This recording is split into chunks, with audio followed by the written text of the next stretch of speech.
I'm delighted to welcome to the stage Neil Armstrong, Chairman and CEO of Fastflow Group.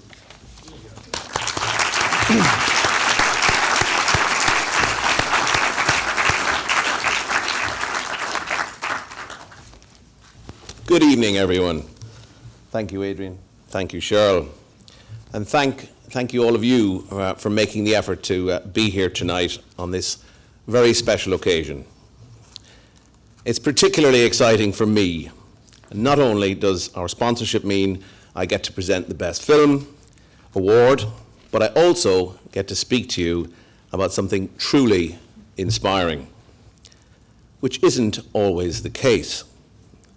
My last public speaking engagement on behalf of my business was about the recycling of human waste, during which I was able to reference last year's overall winner, You Poo Too. And no, that's not a rising star in the world of martial arts, but an initiative led by Thames Water, rivaled only by Northumbrian Water's Poo to Power. Anyway, I digress. And for those of you now feeling somewhat nauseous, relax, dinner is still a little way off. But ladies and gentlemen, what an evening. Extraordinary, talented people doing incredible things. And no, it's not you lot, but the filmmakers responsible for cinema that is not just thought-provoking, but awe-inspiring.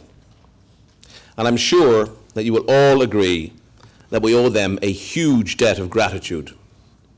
They could have taken their undoubted talents and used them in a different genre.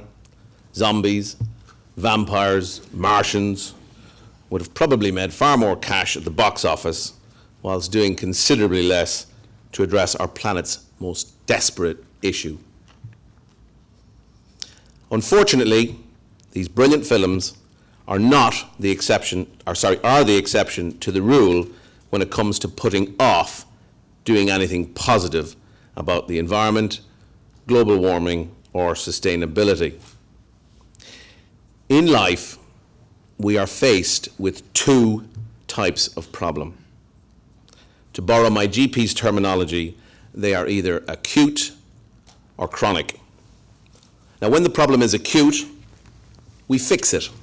An Ebola epidemic, a financial problem, a flood, a broken railway.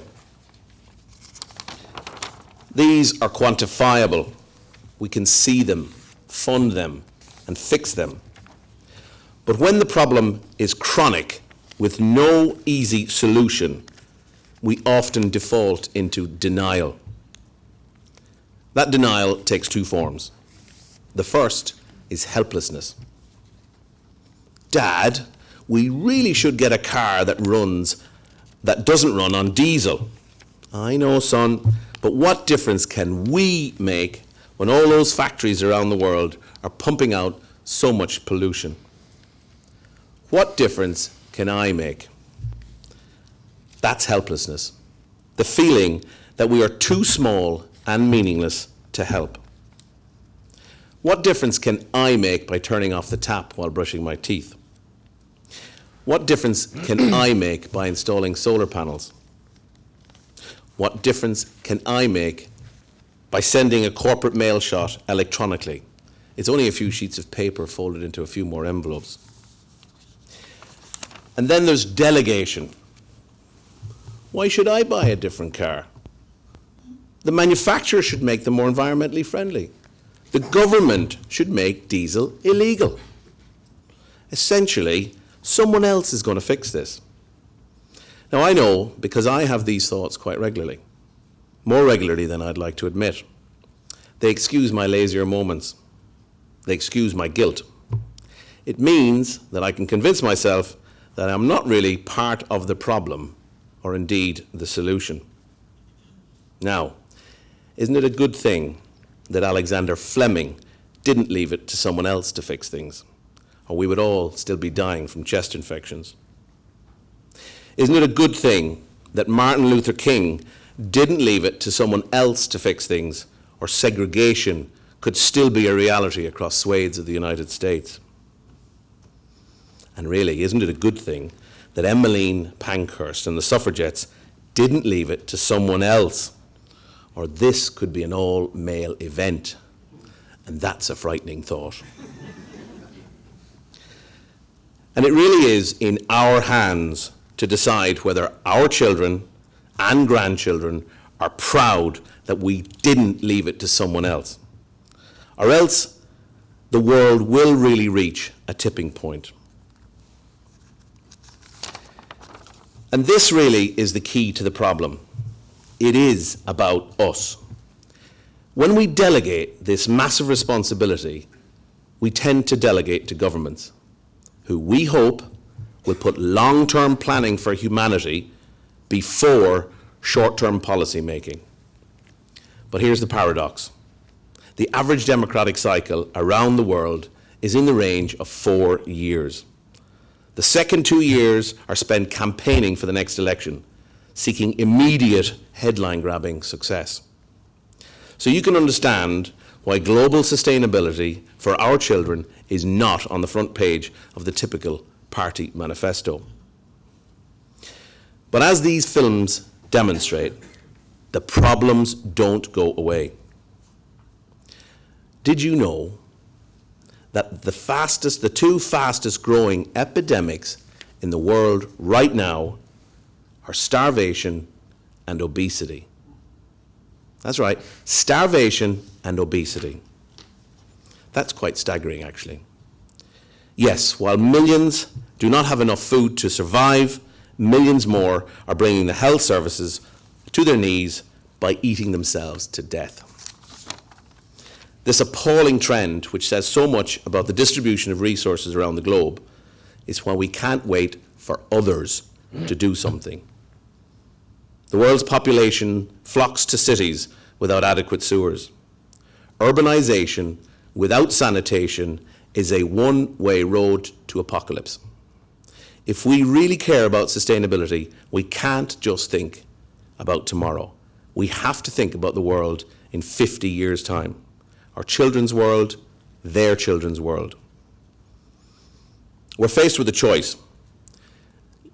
Leaving a mess for them to clear up once disease, flooding, and drought have become impossible to ignore any longer.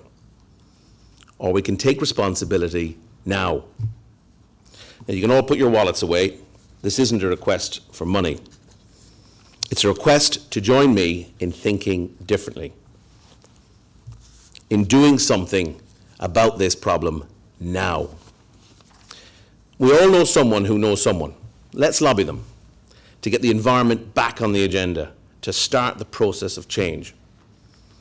We all have ways that we can make an instant difference. Recycling, switching things off, walking, cycling, sharing. No, if it's just us, it will not save the world. But it's a start. Those of us who run businesses can embrace energy efficiency. If we put work to tender, we can put greater emphasis on environmental credentials.